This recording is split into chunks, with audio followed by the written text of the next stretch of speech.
வணக்கம் நேயர்களே, நீங்கள் இணைந்திருப்பது வெற்றி டிவியின் ட்ரிபிள் ஷாட் நிகழ்ச்சியினூடாக வாரம் தோறும் பல சுவாரஸ்யமான வெவ்வேறுபட்ட தலைப்புகளுடன் சந்திக்கின்றோம். அந்த வகையில் இன்றைய தினம் நிகழ்ச்சியில் பாம்புகள் பற்றிய பல சுவாரஸ்யமான விடயங்களை தெரிந்து கொள்வோம்.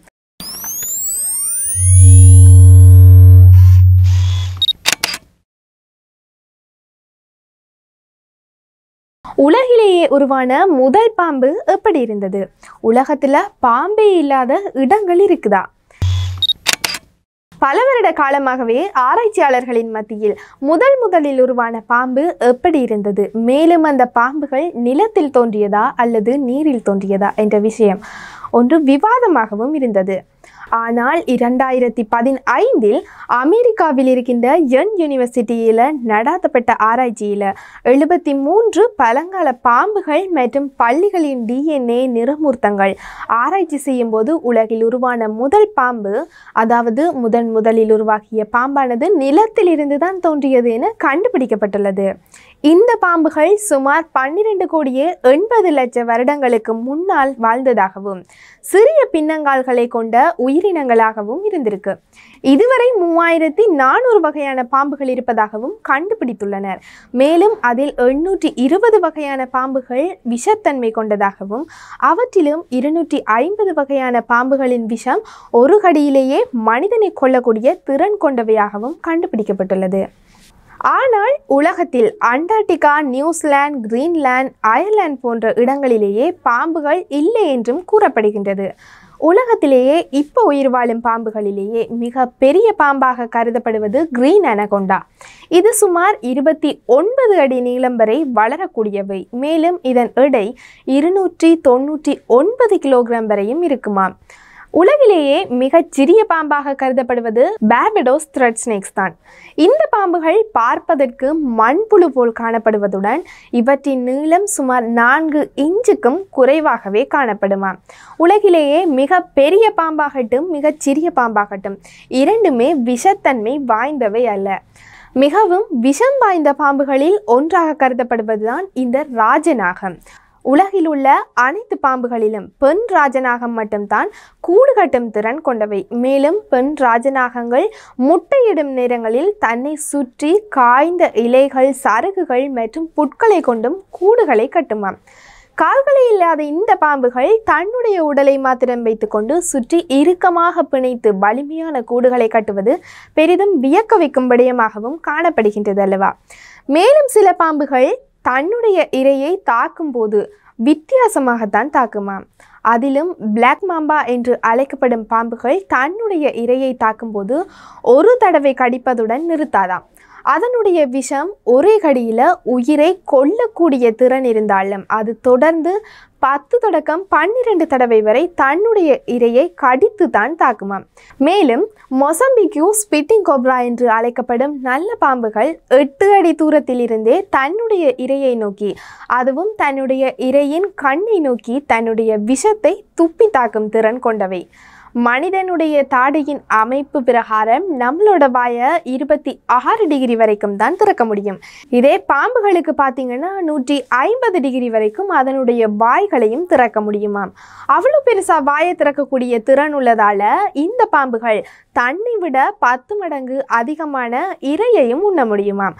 அது மட்டும் இல்லாமல் பாம்புகள் அப்படியே தன்னோட இரையை மெல்லாமலுக்கு விழுங்கி தன்னோட இரையை வயிற்றுக்கு போனதுக்கு பிறகு தான் ஜீரணம் செய்யவே ஆரம்பிக்குமாம்.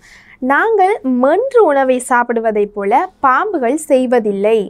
அவற்றின் உடல் அமைப்பும் வேறுபட்ட மாதிரி தான் இசைவாக்கத்திற்கு உள்ளாகியுள்ளது. ஒருவேளை பாம்புகளானது தன்னுடைய உடல் சக்திக்கு மீறி இரையை உள்ளெடுத்தது என்றால் உடனடியாகவே அந்த உணவை வெளியே கக்கிருமாம். அடுத்ததாக இந்த கேள்வி பெரும்பாலானரிடையே எழுந்த ஒரு கேள்வியாகவே காணப்படுகின்றது. என்னடி யோசிக்கிறீங்களா? இறந்த பிறகும் பாம்புகள் கடிக்கும் என்று சொல்லப்படுதே, அந்த விடயம் உண்மையா? உண்மைதாங்க. சீனாவில் கோப்ரா சூப்ன்றது ரொம்பவே ஃபேமஸான ஒரு உணவாகவே காணப்படுகின்றது. ஒரு தடவை சைனாவில் இருக்கிற செஃப் ஒருவர் உணவகத்தில் ஒரு பாம்பை வெட்டி 20 நிமிடத்தால் அந்த பாம்போட தலையை சூப் போட போகும்போது அந்த பாம்பு கடித்து அவர் இறந்திருக்கிறார். அது பெரும்பாலும் பலர் அறிந்தும் அறியாததுமான ஒன்றாகவும் உள்ளது. இதற்கான சயின்டிஃபிக்கான ரீசன் என்னென்னு பார்த்தீங்கன்னா, பாம்புகள் இறந்த பிறகு அதனுடைய பிரெயின் வந்து சில மணி நேரங்களுக்கு ஆக்டிவாக இருக்குமா. பாம்புகள் பார்த்தீங்கன்னா எப்போவுமே தன்னை யாராவது தாக்கிடுவாங்களோ, ஒரு இரையை பிடிக்கணும்னா கடிக்கணும் அப்படிங்கிறது தான் அதனுடைய மைண்ட் செட் பிரெயினில் எப்போவுமே இருக்குமா. இப்போ அந்த பாம்புகள் இறந்த பிறகும் உயிரோடு இருக்கிறதால யாராவது அதை தொட்டாங்கண்டா அது கடிக்கும். இதுதாங்க அந்த செஃப்புக்கும் நடந்திருக்கு. அந்த பாம்பு முழுமையாக இறக்காமல் ஆக்டிவாக இருந்ததால் அவர் அந்த பாம்புண்ட கடிக்கு அகப்பட்டு இறந்திருக்கின்றார். இது இங்கே மட்டும் இல்லைங்க, உலகத்தில் வெவ்வேறு இடங்களிலும் இப்படியான சம்பவங்கள் பதிவாகி இருக்குது. இதுவரை உலகத்தில் வாழ்ந்த பாம்புகளிலேயே மிக பெரிய பாம்பாக கருதப்படுவது டைட்டனோபோவா ஸ்னேக். சுமார் 6 கோடி வருஷத்துக்கு முன்னால் சவுத் அமெரிக்காவில் இருக்கிற காடுகளில் வாழ்ந்ததாகவும் கருதப்படுகின்றது. சுமார் 50 அடி நீளம் வரை வளரக்கூடியதாகவும் இதனுடைய வெயிட் பார்த்தீங்கன்னா 1135 கிலோகிராம் வரைக்கும் இருக்கும் என்றும் ஆராய்ச்சியாளர்கள் சொல்கிறாங்க. பாம்புகள் வந்து சட்டை விழும்னு சொல்லப்படுது. அது உண்மையா? ஆமாம். அதாவது பாம்புகள் தன்னுடைய பழைய தோலை அகற்றி புதிய தோலை உருவாக்குமாம். அதே போல் சில பாம்புகள் தன்னுடைய பற்களையும் அகற்றிவிட்டு அதற்கு பதிலாக புதிய கூர்மையான விஷத்தன்மை வாய்ந்த பற்கள் வளர்வதற்கும் இடமளிக்கும் என்றும் ஆய்வாளர்கள் குறிப்பிட்டிருக்கின்றார்கள். மனிதர்களுடைய வளர்ச்சி பொதுவாக 21 தொடக்கம் 24 வயது காலகட்டங்களில் வளர்ச்சி தடைப்பட்டு விடுகின்றது. ஆனால் பாம்புகள் அப்படி இல்லை, தன்னுடைய வாழ்நாள் முழுவதுமே வளர்ச்சி அடைந்து கொண்டே இருக்கும். இதுலேயும் இன்ட்ரெஸ்டிங் என்னென்னா, பாம்புகள் வயதாகும் போது மட்டும் அதனுடைய வளர்ச்சி வீதம் குறைவடைந்து கொண்டு செல்லுமாம். இந்த காணொளியில் பாம்புகள் பற்றிய பல சுவாரஸ்யமான பல விடயங்களை தெரிந்து கொண்டோம். புதிதாக நீங்கள் தெரிந்து கொண்ட மற்றும் உங்கள் கருத்துக்களையும் தொடர்ந்து எமக்கு தெரிவியுங்கள். மீண்டும் ஒரு சுவாரஸ்யமான தகவல்களுடன் சந்திக்கும் வரை உங்களிடமிருந்து விடைபெறும் நான் என்றும் உங்கள் அன்பின் விஜய் துஷா.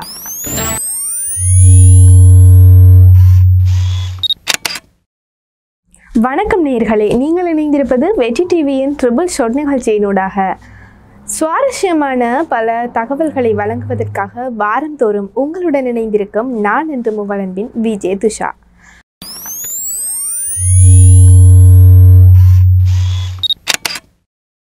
நிகழ்ச்சியில் முதலாவதாக, உலகில் கருவுறும் ஒரே ஆணினம் 12 மணித்தியால பிரசவ வலியை தாங்குமாம். என்ன உயிரினம் என்று அனைவரும் அறிவதற்கு ஆவலாக இருக்கின்றீர்களா? வாருங்கள். மனிதர்களோ அல்லது ஏனைய உயிரினங்களோ, பெண் இனம் குட்டியின ஆணினம் அதனை பாதுகாக்கும் என்ற கோட்பாடு தான் நிலவி வருகின்றது. ஆனால் ஆணினம் வயிற்றில் குட்டிகளை சுமக்கும் உயிரினம் பற்றி உங்களுக்கு தெரியுமா? சிக்னாத்திட்டே எனும் குடும்பத்தைச் சேர்ந்த மீன்களின் குழுவில் ஆண் மீன்கள் தான் வயிற்றில் குட்டிகளை சுமக்குமாம். இவை கடற்குதிரைகள், குழாய் மீன்கள் அல்லது கடல் டிராகன்கள் என்றும் அழைக்கப்படுகின்றன. பெண் விலங்கு முட்டைகளை ஆண் விலங்கின் வயிற்றுக்கு மாற்றும். கடல் குதிரையின் வயிற்றில் காணப்படும் சிறப்பு பைகளில் அவை முட்டையும் இடச் செய்யும். இந்த முட்டைகள் ஆணின் உடலில் கருவுறுகின்றன.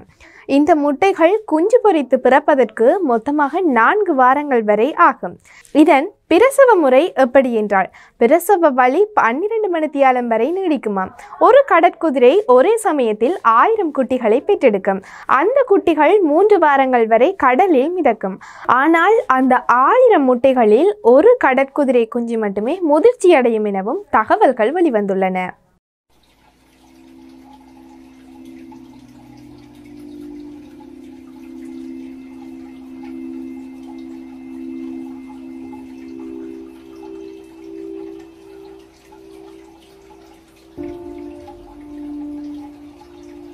இரண்டாவதாக, பொதுவாகவே பெண்களுக்கு ஏற்படும் புற்றுநோய்களில் ஒன்றாக மார்பக புற்றுநோய் கருதப்படுகின்றது. மார்பக புற்றுநோய் அபாயத்தை உடனே கணித்துவிடும் AI தொழில்நுட்பம் இறப்புகளை குறைப்பதற்கான வழிவகைகளையும் கண்டறிகின்றன. மனித உடலில் ஏற்படும் மரபணு மாற்றங்களில் சுமார் 9000 மரபணு மாற்றங்களில் சில பிறழ்வுகள் புரத செயல்பாட்டை சீர்குலைத்து புற்றுநோயை ஏற்படுத்துகின்றது. புற்றுநோயை தாமதமாக கண்டறிவதனாலேயே பல உயிரிழப்புகளும் நிகழ்கின்றன. இந்த பிரச்சனையை சமாளிப்பதற்காக மார்பக புற்றுநோய் பிரச்சனையை சில வருடங்களுக்கு முன்பே கண்டறிந்து அதனை தெரிவிக்கும் செயற்கை நுண்ணறிவு, அதாவது ஆர்டிஃபிஷியல் இன்டெலிஜென்ஸ் தொழில்நுட்பம் வந்தால் நன்றாக இருப்பதோடு பல உயிரிழப்புகளையும் தடுக்கலாம். இவ்வாறான ஒரு தொழில்நுட்பத்தை தான் மசாசுசெட்ஸ் தொழில்நுட்பத்தின் மையத்தின் கணினி அறிவியல் மற்றும் செயற்கை நுண்ணறிவு computer science and artificial intelligence laboratory மற்றும் ஜமீல் கிளினிக் ஃபார் மெஷின் லேர்னிங்கை சேர்ந்த ஆய்வாளர்கள் ஒருங்கிணைந்து உருவாக்கியுள்ளனர். மிராய் என அழைக்கப்படும் இந்த சிஸ்டம் பெண்களுக்கு ஏற்படும் மார்பக புற்றுநோய் பாதிப்பை எக்ஸ்ரே அல்லது மோமோகிராம் செய்து பரிசோதனை மூலமாகவே கணித்து அறிய தருகின்றதாம். இந்த தொழில்நுட்பம் நோயாளர்களின் உடல்நிலையின் எதிர்கால மாற்றத்தை கணிக்கும் திறனையும் கொண்டுள்ளது. மசாசுசெட்ஸ் பொது மருத்துவமனையில் 2 லட்சம் நோயாளர்களிடம் இந்த பரிசோதனை மேற்கொள்ளப்பட்டுள்ளமையும் குறிப்பிடத்தக்கது. நிகழ்ச்சியில் 3ஆவதாக, நீங்கள் கிரில் சிக்கன் பிரியரா? உஷாராக இருங்கள், புற்றுநோய் பாதிப்பு அதிகம் ஏற்படும் என எச்சரிக்கைகளும் வெளிவந்துள்ளன. அனைவரது விருப்பத்துக்குரிய உணவுகளில் ஒன்றுதான் கிரில் சிக்கன். காரணம் அதன் சுவை. ஆனால் கிரில் சிக்கன் அதிகமாக சாப்பிடுவதனால் புற்றுநோய் ஏற்படும் பாதிப்புகள் அதிகம் என்றும் கூறப்படுகின்றது. வறுத்த இறைச்சி எவ்வாறு புற்றுநோயாக மாறுகின்றது என்பது அனைவரிடமும் உள்ள ஒரு கேள்விதான். அதற்குரிய விடையை இந்த பதிவில் நோக்குவோம். அதிகமான வெப்பத்தில் சமைக்கும் பொழுது அல்லது நேரடி தீயில் சமைக்கும் பொழுது இறைச்சியின் தோலில் தீங்கு ஏற்படுத்தும் ரசாயனங்கள் உருவாகுவதாக கூறப்படுகின்றது. அதனை தொடர்ந்து உண்ணும் பொழுது பாதிப்புகளும் அதிகரிக்குமாம். இறைச்சியில் காணப்படும் சீனி, கிரியேட்டின், அமினோ அமிலங்கள் ஆகியவை அதிக வெப்பத்துடன் தாக்கம் புரிந்து ஹீட்டோரோசைக்ளிக் அமீன்களை உருவாக்கும். இது உயிரணுக்களின் மாற்றத்துக்கு வழியமைத்து புற்றுநோயையும் ஏற்படுத்தும் அபாயத்தையும் அதிகரிக்கும். இதற்கு நாம் என்ன செய்யலாம் என்று அனைவரிடமும் உள்ள கேள்வி தற்பொழுது எழுந்திருக்கும் அல்லவா? இறைச்சியை வறுக்க போகின்றீர்கள் என்றால் சுமார் 20 நிமிடங்களுக்கு முன்னர் அதனை ஊற வைக்க வேண்டும். இவ்வாறு செய்வதன் மூலம் ஹெட்டரோசைக்ளிக் அமீன்களின் உருவாக்கத்தையும் குறைத்து கொள்ள முடியும். உணவுகளை குறைவான வெப்பநிலையில் சமைப்பதோடு அதிக நேரமும் சமைக்க வேண்டும். உகந்த உணவுகளை உட்கொண்டு எமது சுகாதாரத்தையும் ஆரோக்கியத்தையும் கட்டியெழுப்புவோம். இவ்வாறு மீண்டும் ஒரு சுவாரஸ்யமான 3 தகவல்களுடன் உங்களை சந்திக்கும் வரை உங்களிடமிருந்து விடைபெறும் நான் என்று உங்கள் அன்பின் விஜய் துஷா.